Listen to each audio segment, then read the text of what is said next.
Então, amigos, numa aula presencial é mais fácil, né, falar sobre tudo isso, porque além de nós podermos sentir a energia que vocês emanam para nós e nos ajudam, né, aquela energia maravilhosa que fica em torno de todos nós e nos ajudam, nos elevam, nos faz lembrar de todos os detalhes, né? Além disso, sempre alguém faz alguma pergunta que nos faz lembrar algum assunto esquecido lá atrás, né? Mas sobre o mundo de expiações e provas, que é o que nós estamos vivenciando, antes de passarmos para os mundos felizes, eu quero lembrar que esse mundo de expiação e provas que estamos vivendo é um mundo que nós pedimos a oportunidade de reencarnar. E não são todos que desejavam essa oportunidade que conseguiram reencarnar. Então, nós somos vitoriosos também por isso. As provas e expiações pelas quais nós passamos foram escolhidas por nós. Só que nós ainda pedimos muito mais, mas o plano espiritual sabe o tamanho que a gente aguenta. Então, nós ainda recebemos menos do que o que pedimos. Então, somos vitoriosos também por isso. Conseguimos reencarnar aqui para continuar nossa evolução, né? Nosso pai, nossa mãe, seja de qual maneira for, nos deu essa chance de vida. Temos que ser gratos. E nós somos vitoriosos também por encarnarmos aqui, nesse planeta de expiações e de provas. E estamos ali, caminhando, para ir para um mundo mais feliz do que este. Tá ok? Então, qualquer dúvida depois, vocês perguntam para mim. Vamos lá ver os mundos felizes? Nos mundos felizes, são espíritos depurados de todas as más tendências. Já se acham no início da semifluidez. Iniciam-se a desmaterialização do corpo denso. Olha que delícia, né? Vamos ter um corpo menos denso, né? É onde o bem supera o mal, os sentidos são mais apurados, pois a partir do momento que nós conseguimos sentir nossos sentidos aqui mais apurados, né, nós vamos tendo contato com a mediunidade, vamos sentindo a presença dos espíritos amigos aos nossos lados, é porque nossos sentidos já estão mais apurados, não é? Então, quanto mais nós evoluirmos, mais nossos sentidos ficarão apurados, né? A forma do corpo é mais purificado. A infância é menor do que na Terra. E a morte é uma transformação feliz. A dúvida do que há no futuro não existe, ninguém tem medo da morte. Sabe que é uma transformação feliz, né? E um laço de amor e fraternidade une todos os seres. Olha, que beleza, não? Mas acontece que sempre existe a busca da perfeição espiritual. Ela é incessante, a fim de se tornarem espíritos puros. São mundos felizes, mas não são ainda puros, que é a próxima categoria. Existe sempre aquela luta incessante para se chegar lá. E existe ainda a classificação de mundos celestes, que é a morada dos espíritos puros. Chegaram lá, conseguiram realmente se depurar, né? Aí exclusivamente só reina o bem. E os espíritos não estão mais sujeitos a viver experiências em corpos perecíveis, materiais. Não necessitam, mas podem, por seu livre arbítrio, né? E o que a gente conhece é a situação do Dr. Bezerra de Menezes, né? Faz questão de continuar aqui conosco, sendo que ele poderia estar habitando esses mundos, né? E os espíritos que quiserem ficar para nos auxiliar são missionários que vêm a serviço do Mestre Jesus. E é o destino de todos os espíritos conquistado por meio da evolução espiritual. Ok? Essas são as categorias dos mundos, um modo assim, reduzido, grosseiro de se dizer, né? Porque cada um que tiver mais dúvida terá que investigar por si mesmo cada categoria desses mundos, né? Há muitas explicações e há muitos livros sobre isso. No livro Verdades e Conceitos, fala que o Espiritismo inclui a pluralidade dos mundos habitados, reafirmando as antigas tradições lá do Egito, Índia, Palestina, etc. Porém, primeiro, nem todos os mundos são habitados. E eles nascem, vivem, transformam-se e morrem, de igual forma para todos os seres da criação. Então, aos mundos que nascem, vivem, se transformam e morrem, né? No livro Verdades e Conceitos.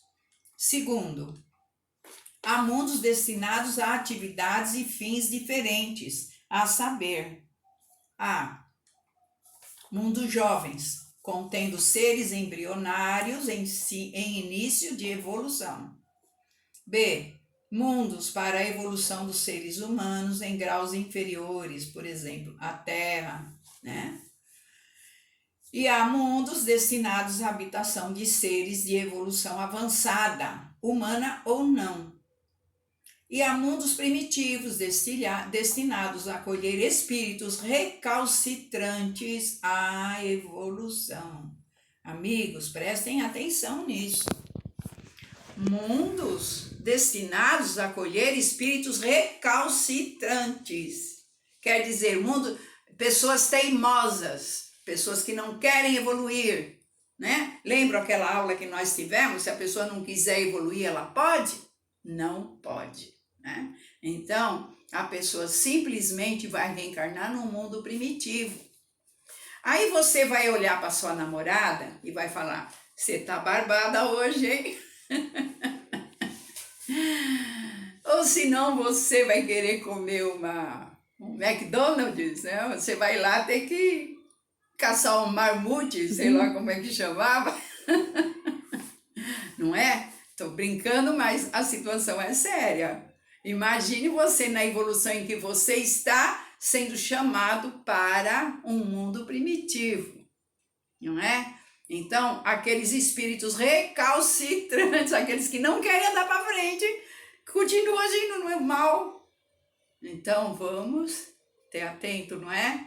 Vamos tomar cuidado com isso, né? Não queremos voltar atrás, não é isso? Voltar atrás não, que nós nunca voltamos atrás. Mas dentro do que nós somos hoje, vivendo um mundo primitivo, é muito sofrimento, né? Como aqueles que foram expulsos de capela, não é mesmo? Então, nós temos conhecimento de muitas situações dessas, né? Então, nós vemos que há mundos de recreio e repouso, é para isso que eu quero ir.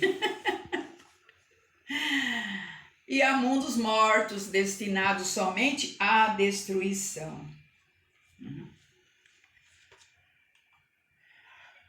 Os seres diferem segundo o grau da evolução, de acordo com o livro Verdades e Conceitos, né?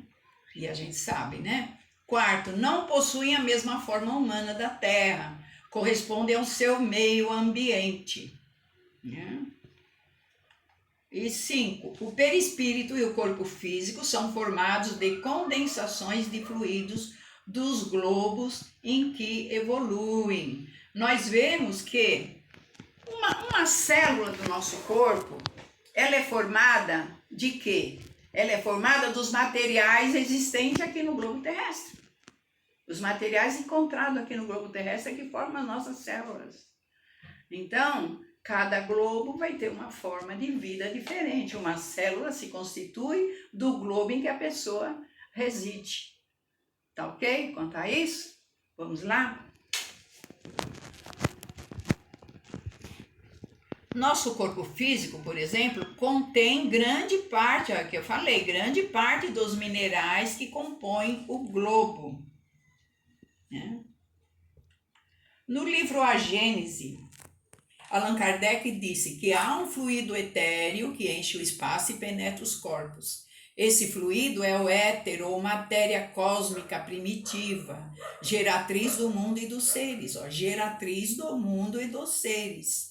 As forças que presidiram às metamorfoses da matéria são inerentes ao éter. Trata-se de leis imutáveis e necessárias que regem o mundo. Então, aí na Gênese, Kardec explica isso daí, né? Vamos voltar a Verdades e Conceitos, no seu artigo 6º. O universo tem aspectos e condições multiformes. A forma humana não é a única para todos os orbes. Novamente, no 7º item, nem por isso se poderá dizer que esses mundos não são habitados. Isso transcende aos nossos conhecimentos intelectuais e à nossa tecnologia. Então, não podemos dizer que eles não são habitados, não temos tecnologia ainda para detectar. No livro As Margens do Rio Sagrado, de Edgar Armand, olha só o que ele fala, gente.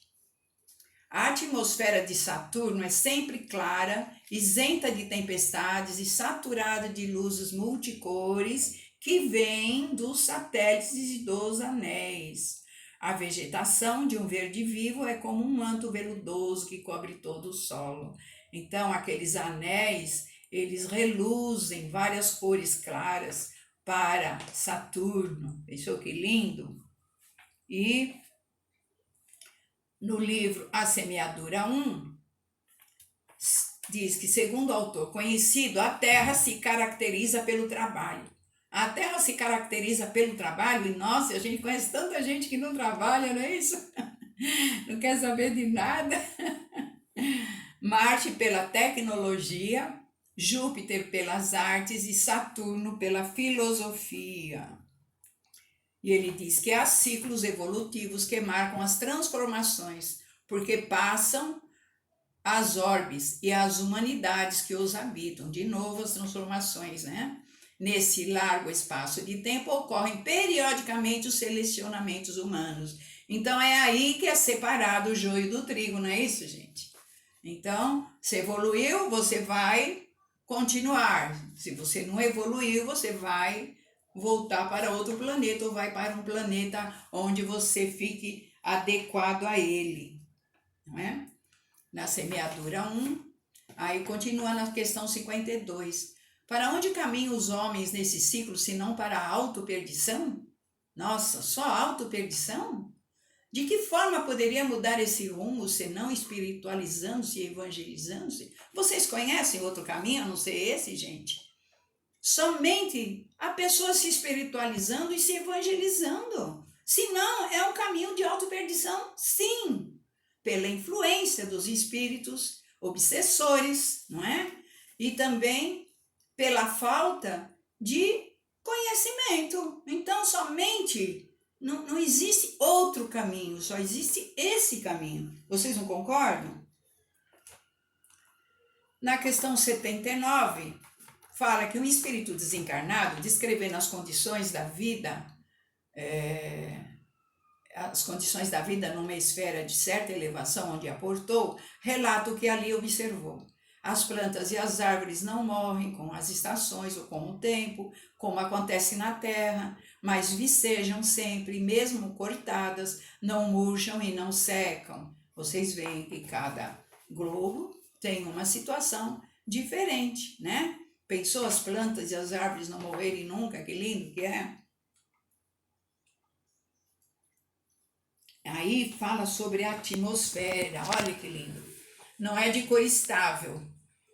Nas imediações de uma cidade da região, apresentava uma luz dourada que caía sobre todas as coisas, sem contudo lhes alterar as cores próprias. Em outros pontos era vermelha, suave, rosa ou azul. A luz variava em cada lugar de acordo com a natureza de seus habitantes, ocupações e condições de espírito. A cor da atmosfera é aliada ao reflexo das condições morais e das ações de seus moradores. Nessas esferas é preciso medir pensamentos, palavras e atos, para não criarem dívidas futuras, cultivar o bom e o belo, que são expressões da perfeição espiritual, irradiar sempre fraternidade e manter a alegria de viver, sejam quais forem as condições que a vida no momento presente.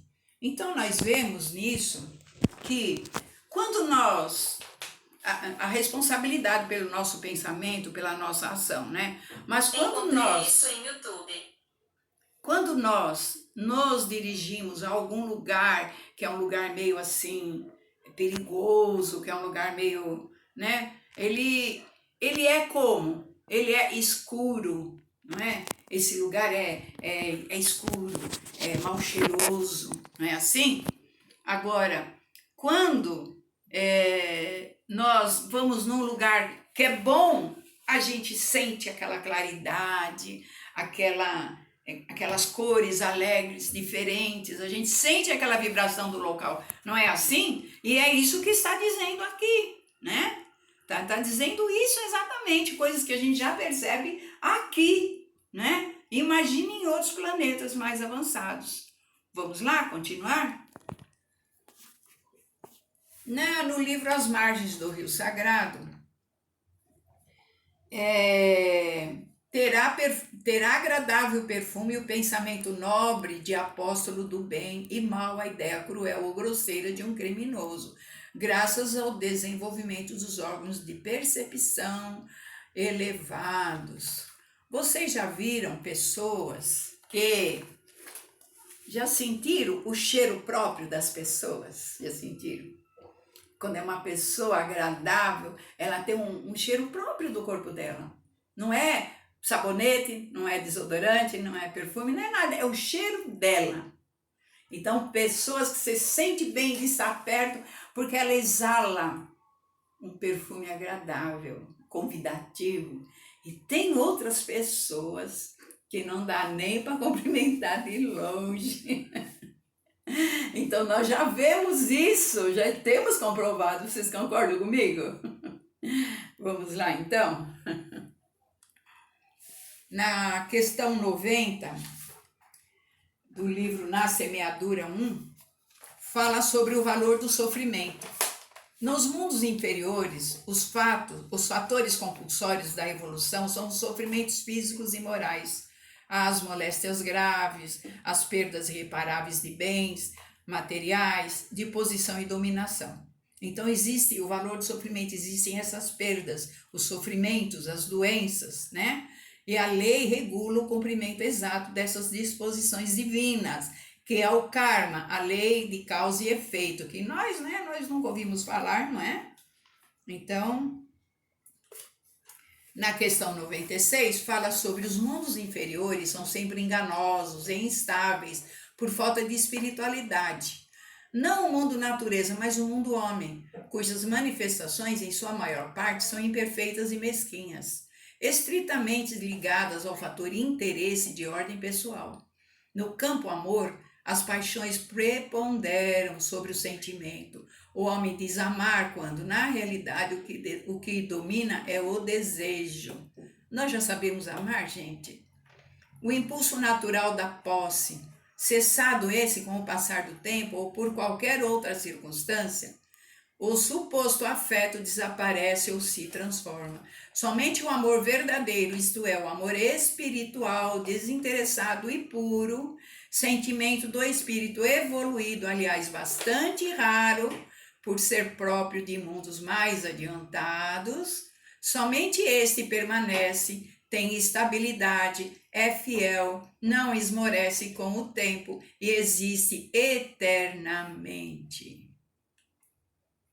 Agora, as letrinhas vão brincar com vocês, porque como elas fizeram parte aqui desta palestra, elas também querem interagir com vocês. Então, por favor, tenham paciência. Elas têm direito, não é? Não estiveram conosco? Olha quantas letrinhas, meu Deus!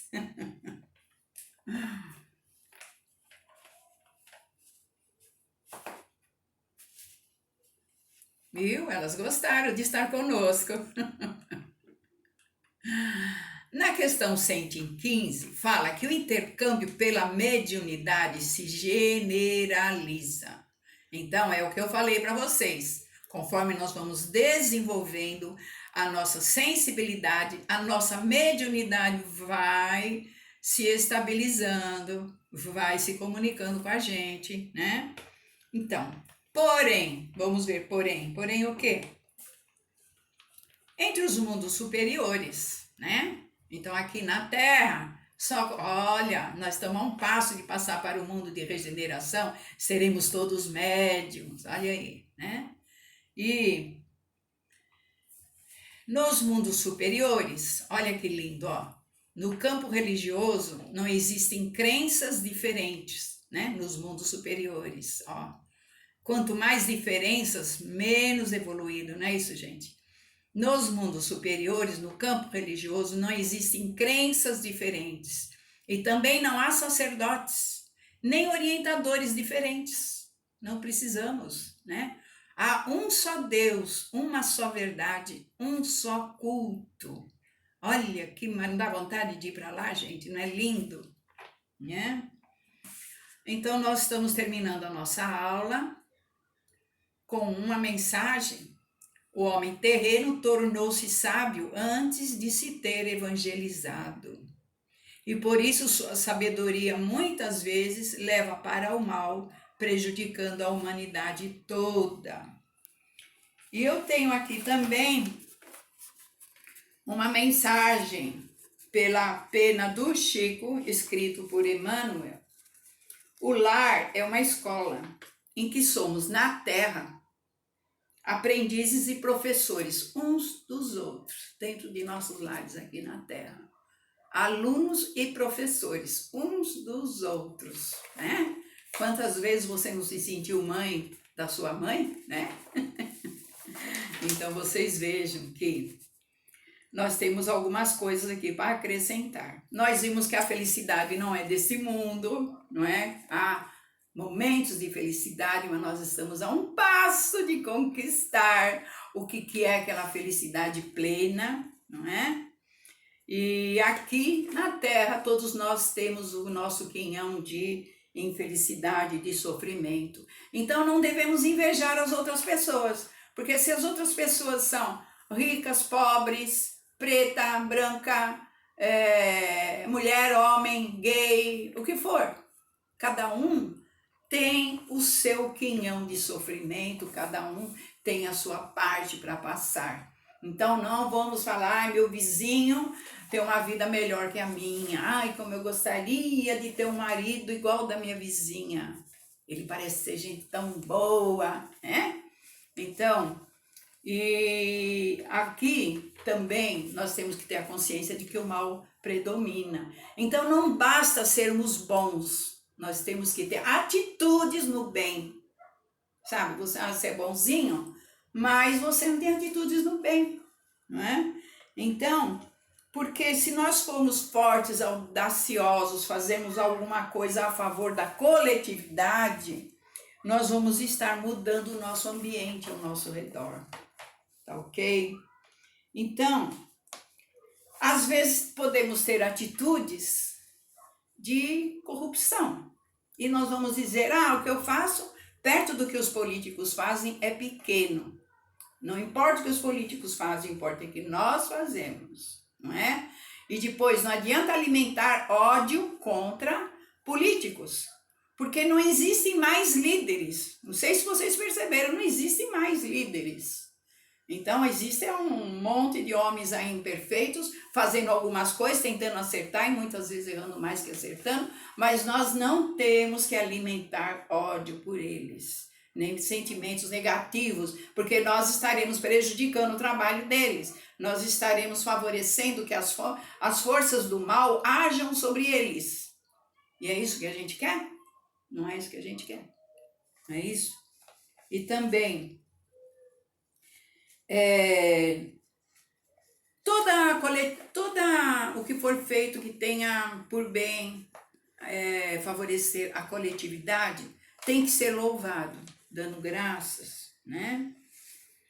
Então nós nunca vamos poder nos sentir fracos e pequenos, porque nós temos o poder, lembra-se? Nós temos o poder, nós estamos aqui, nós escolhemos reencarnar aqui, nós conseguimos, nós estamos passando por uma vitória. Então nós não somos nem fracos e nem pequenos, nós temos o poder. Vamos procurar as nossas qualidades e vamos colocá-las a serviço do bem da coletividade, né? Os nossos sentidos aqui físicos são limitados, né? Mas quando nós nos colocamos em foco para poder desenvolver algum trabalho, toda a parte espiritual vem nos favorecer. E através desse incentivo que eles nos dão, o nosso poder aumenta. Então, nós temos a condição de executar um trabalho muito melhor quando nós nos colocamos a serviço e temos foco, pedimos orientação. O plano espiritual nos auxilia em qualquer atividade que quisermos fazer, com boa vontade e para o bem, não é? E também aqui nós achamos que a beleza física aqui, né?